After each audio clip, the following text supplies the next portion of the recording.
एक अतिशय महत्त्वाची अपडेट समोर आलेली आहे। हवामानासंदर्भातली राज्यातील तब्बल 22 जिल्ह्यांना हवामान विभागाकडून अलर्ट देण्यात आलाय। जून मध्ये म्हणावा तसा पाऊस झालेला नाही। जुलैच्या पहिल्या आठवड्यात आणि आता शेवटच्या आठवड्यात पाऊस चांगलाच धुमाकूळ घालत असल्याचं पण पाहतो। मात्र जुलैच्या मध्यमध्ये सुद्धा पावसानं म्हणावा अशी हजेरी लावलेली नाही। राज्याच्या अनेक भागात पुरेसा पाऊस अजूनही पडलेला नाहीये, त्यामुळे बळीराजाची चिंता वाढलेली आहे। खास करून सोलापूर जिल्ह्यातील शेतकऱ्यांची चिंता चांगलीच वाढलेली आहे, कारण की राज्यातील इतर भागांमध्ये जरी पावसानं हजेरी लावलेली असली तरी सोलापूरमध्ये म्हणावा तसा पाऊस झालेला दिसत नाहीये।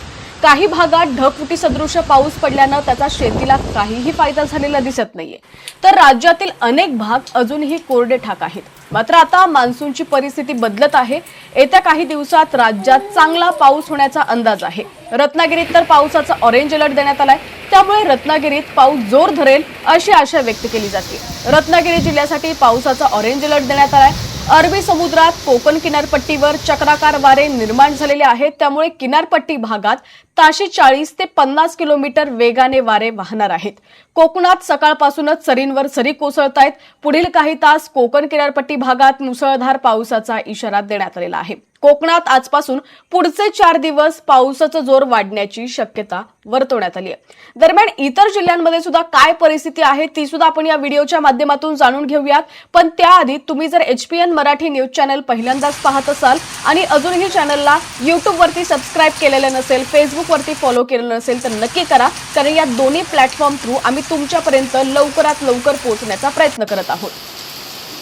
तर या ठिकाणी आपण पाहतोय की राज्यातील बऱ्याच भागांना हवामान विभागाने येलो अलर्ट दिलाय।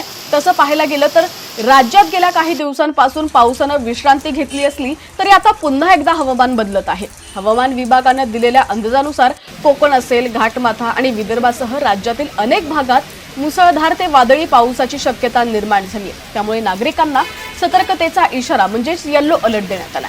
हवामान खात्याने दिलेल्या माहितीनुसार रायगड असेल, रत्नागिरी आणि सिंधुदुर्ग या किनारी जिल्ह्यांमध्ये पावसाचा जोर जो आहे तो वाढू शकतो। पुणे, सातारा आणि कोल्हापूर जिल्ह्यातील घाटमाथ्यावर मध्यम ते मुसळधार पावसाच्या सरी कोसळतील। चंद्रपूर आणि गडचिरोली जिल्ह्यांमध्ये जोरदार पावसाचा अंदाज वर्तवण्यात आलाय। तसंच इकडे विदर्भ आणि मराठवाड्यात सुद्धा पावसाची शक्यता वर्तवण्यात आली आहे। उत्तर महाराष्ट्र, मराठवाडा आणि उर्वरित विदर्भातील काही जिल्ह्यांमध्ये मेघगर्जना आणि विजांच्या कडकडाटासह पाऊस पडण्याची शक्यता आहे। जळगाव, छत्रपती संभाजीनगर, जालना, परभणी, हिंगोली आणि नांदेड या भागात वादळी पावसाचा अंदाज आहे। अमरावती, यवतमाळ, वर्धा, नागपूर, भंडारा आणि गोंदिया या जिल्ह्यांमध्ये विजांच्या कडकडाटासह हलक्या ते मध्यम स्वरूपाचा पाऊस पडू शकतो। तर हवामान तज्ञांच्या मते अरबी समुद्रात कोकण किनारपट्टीजवळ चक्राकार वारे वाहत आहेत। याशिवाय बंगालच्या उपसागरात तयार झालेली कमी दाबाची तीव्र प्रणाली आता जमिनीकडे सरकलेली असून ती ओडिशा आणि पश्चिम बंगालच्या किनाऱ्यावरून जमिनीवरती आली आहे। या सर्व हवामान बदलांमुळे महाराष्ट्रातील काही भागात पावसासाठी पोषक वातावरण तयार झालंय। पावसाचा जोर वाढण्याची शक्यता असल्यानं विशेषतः घाट रस्ते आणि नदीकाठच्या परिसरातील नागरिकांनी काळजी घ्यावी। शेतकरी बांधवांनी विजांच्या कडकडाटादरम्यान उघड्यावर जाणं टाळावं आणि हवामान विभागाच्या सूचनांचं पालन करावं असं सुद्धा आवाहन करण्यात येत आहे। तर या ठिकाणी आपण पाहतोय हवामान खात्याकडून 22 जिल्ह्यांना अलर्ट देण्यात आलाय। त्याचबरोबर मुंबईला येलो अलर्ट देण्यात आलाय। राज्यात पाऊस परतला असताना पुढील काही दिवस मुंबईसह संपूर्ण राज्यात मुसळधार ते अतिमुसळधार पाऊस होण्याचा इशारा हवामान खात्याकडून देण्यात आलाय। गेल्या 4 दिवसांपासून मुंबईत रिपरिप पडणारा पाऊस आज थांबलेला आहे। पावसाची रिपरिप बंद झाली आहे। मुंबईत चांगलं कडकडीत ऊन पडलेलं आहे। मुंबईचे रस्ते वाहतुकीसाठी सुरळीत झालेत। ट्रेनची व्यवस्थाही चालू आहे। कुठेही पाणी तुंबलेलं नाहीये। मात्र मुंबईलाही ऑरेंज अलर्ट देण्यात आल्यानं मुंबईतील हवामान कधीही बदलण्याची शक्यता वर्तवली जाते। संध्याकाळपर्यंत पुन्हा मुंबईत पावसाची रिपरिप सुरू होण्याची शक्यता वर्तवली जाते। दरम्यान गेल्या काही दिवसांपासून पालघर जिल्ह्यात झालेल्या अतिमुसळधार पावसामुळे मोठ्या प्रमाणावरती नुकसान झालंय। या पार्श्वभूमीवर मुख्यमंत्री देवेंद्र फडणवीस यांच्या उपस्थितीत आज परिस्थितीचा आढावा घेण्यासाठी महत्त्वाची बैठक होणार आहे।